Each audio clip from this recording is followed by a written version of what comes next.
हाँ तो दोस्तों, ये क्लास है आर्थिक समीक्षा 2023-24 जो इंडिया की आर्थिक समीक्षा है उसकी बात करें तो इसमें वन लाइनर क्वेश्चन है जो मैं यहाँ पे लेके आया हूँ, क्योंकि मुझे बनाने में थोड़ा टाइम लगता, इसीलिए मैंने सोचा आपके लिए शॉर्ट और स्वीट जो ये वीडियो है ये यहाँ से ले ली जाए। तो मैंने ये स्पीडी की एक बुक से ली है, आपको बता देता हूँ। चलिए शुरू करते हैं वीडियो को। सेकेंड ग्रेड का जो एग्ज़ाम है 28 दिसंबर, उसके लिए वीडियो बहुत इम्पोर्टेंट होने वाली है, तो आप इनको लिख लीजिए या फिर यहाँ से याद कर लीजिए। इसमें बताया गया है कि जो वित्त मंत्री निर्मला सीतारमण जी हैं, उन्होंने 22 जुलाई 2024 को संसद में आर्थिक सर्वेक्षण 2023-24 पेश किया। यह मुख्य आर्थिक सलाहकार वी अनंत नागेश्वरम, यहाँ से एक करंट का क्वेश्चन बनता है कि आर्थिक सलाहकार कौन है। हमारे मुख्य आर्थिक सलाहकार वी अनंत नागेश्वरम के नेतृत्व में तैयार दूसरा आर्थिक सर्वेक्षण है, ठीक है, याद रखना। अब देखते हैं हम पहला क्वेश्चन, जो वित्त वर्ष 2023-24 में भारत की वास्तविक जीडीपी 8.2% बढ़ी है। जीडीपी कितनी है? बढ़ी है 8.2%। अगला है 2023-24, जो 2023-24 की 4 में से 3 तिमाहियों में 8% से अधिक रही है। वित्त वर्ष 24-25 में भारत की जीडीपी 6.7 से 7% के बीच रहने की उम्मीद है। अगले जो साल की बता रखा है 6.5 से 7% के बीच रहने का अनुमान है। उसके बाद है 23-24 में जीवीए में 7.2% की वृद्धि हुई है। 2011-12 की कीमतों पर और स्थिर कीमतों पर शुद्ध करों में 19.1% की वृद्धि हुई है। मैंने आज आपको कराया था क्लास में, जो उद्योग क्षेत्र की क्लास है उसके अंदर, ठीक है। यानी शुद्ध करों में 19.1% की वृद्धि हुई है। चलते हैं आगे। अब देखिए 2023-24 में खुदरा मुद्रास्फीति 6.7 से घटकर 5.4 आ गई है, ठीक है। 23-24 में सकल स्थिर पूंजी निर्माण में वास्तविक रूप से 9% की वृद्धि हुई है। सकल स्थिर पूंजी निर्माण में 9% की वृद्धि हुई है। 2023-24 में CAD जो है चालू खाता, जो ऋण होता है, चालू खाता है ना, चालू खाता ऋण, वो है सकल, वो कितना है 0.7% रहा है इस वर्ष। और जो पिछले वर्ष कितना था 2022-23 में, वो था 2% जीडीपी का, ठीक है। अब देखते हैं 2023-24 में वैश्विक वस्तुओं के निर्यात में भारत की हिस्सेदारी 1.8 है। वस्तुओं के निर्यात में 1.8% है। ये वीडियो मैंने पूरा करवा रखा है, आप देखिए जा करके।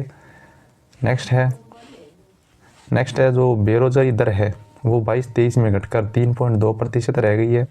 युवा बेरोजगारी वर्ष 2017-18 में 17.8% से घटकर 22-23 में कितनी हो गई है? 10%। युवा बेरोजगारी 10% है और बेरोजगारी दर है 3.2%। वर्तमान में महिला श्रम बल भागीदारी कितनी है? 37% है, ठीक है। कृषि क्षेत्रों में पिछले 5 वर्षों में क्या हुआ है? स्थिर कीमतों पर 4.18% की औसत वार्षिक वृद्धि दर्ज की गई है, ठीक है, ग्रो हुआ है, ठीक है। 4.18 कृषि क्षेत्र में, ठीक है, 5 वर्षों का है, एक वर्ष का नहीं है, याद रखना। अब देखिए वित्त वर्ष जो 15-16 है, वहाँ से 90 लाख हेक्टेयर क्षेत्र सूक्ष्म सिंचाई के अंतर्गत शामिल किया गया, ठीक है, याद रखना 90 लाख हेक्टेयर भूमि। चलते हैं आगे।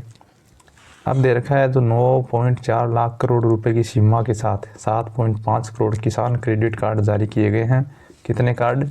7.5 करोड़, ठीक है, किसान क्रेडिट कार्ड जारी किए गए हैं। अब देखिए भारत का जो इलेक्ट्रॉनिक विनिर्माण क्षेत्र है, वो वैश्विक बाजार की हिस्सेदारी का कितना प्रतिशत है? 3.7%, याद रखिए। चलते हैं आगे। ये क्लास बहुत ज़रूरी होने वाली है, जैसे आप देखिए वन लाइनर क्वेश्चन है, मुझे जहाँ से ही मिले मैं लेके आया हूँ। चलते हैं। वित्त वर्ष जो 22-23 है, उसमें घरेलू उत्पादन बढ़कर 8.22 लाख करोड़ रुपए हो गया, जबकि निर्यात बढ़कर कितना हो गया? 1.9 लाख करोड़। वित्त वर्ष 23-24 में सेवा क्षेत्र की अर्थव्यवस्था 55% की हिस्सेदारी थी, यानी सेवा क्षेत्र का हिस्सा कितना था? 25%। और इस वर्ष के दौरान इसमें 7.6% की वृद्धि हुई है। सेवा क्षेत्र में कितने प्रतिशत वृद्धि हुई है? याद रखना 7.6%। आप देखते हैं जो डिजिटल माध्यम से दी जाने वाली सेवाओं के निर्यात में वैश्विक स्तर पर भारत की हिस्सेदारी 2023 में बढ़कर 6% हो गई है, ठीक है। कितने प्रतिशत हो गई है? 6%, याद रखना। अब आता है जो वित्त वर्ष 24 है, वित्त वर्ष 24 इसमें कुल हवाई यात्रियों की संख्या में कितना प्रतिशत, 15% की वृद्धि हुई है। ठीक है, चलते हैं आगे।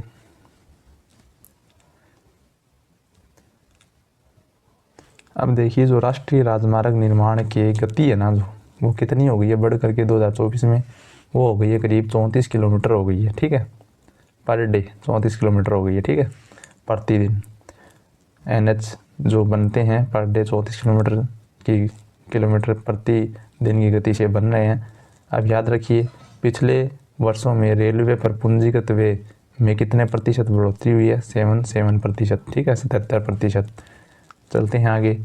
भारत में 55 सक्रिय अंतरिक्ष परिसंपत्तियां हैं, जिनमें 18 संचार, 9 नेविगेशन हैं, 5 वैज्ञानिक हैं, 3 मौसमी विज्ञान है और 20 पूर्वी पृथ्वी उप अवलोकन उपग्रह शामिल है। ठीक है, 55 सक्रिय अंतरिक्ष परिसंपत्तियां हैं। ठीक है, याद रखना आपको, इसमें ये याद रखनी है कि भी 9 नेविगेशन वाली हैं, 18 संचार की है। ठीक है, अब देखिए डिजी लॉकर प्लेटफॉर्म जो है ना, उसमें 26.28 करोड़ से ज़्यादा क्या हो गए हैं, उपयोगकर्ता हो गए हैं।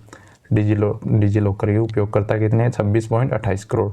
674 करोड़ से ज़्यादा जारी किए गए दस्तावेज हैं। ठीक है, अब देखिए वित्त वर्ष जो 2024 है उसमें क्या हुआ है, 21 हवाई अड्डों पर नई टर्मिनल इमारतें चालू की गई हैं। ठीक है, नई इमारतें बन रही हैं। ठीक है, अब देखिए जो भारत का ई वाणिज्यिक उद्योग है वो वित्त वर्ष 2030 तक 350 अरब डॉलर अमेरिकी डॉलर पर पार करने की उम्मीद है। यानी कितना है टारगेट, 350 अरब अमेरिकी डॉलर को पार कर सकता है 2030 तक। वाणिज्यिक उद्योग है जो भारत का ई वाणिज्य उद्योग, वो बात करते हैं 2015-16 से 2023-24 तक।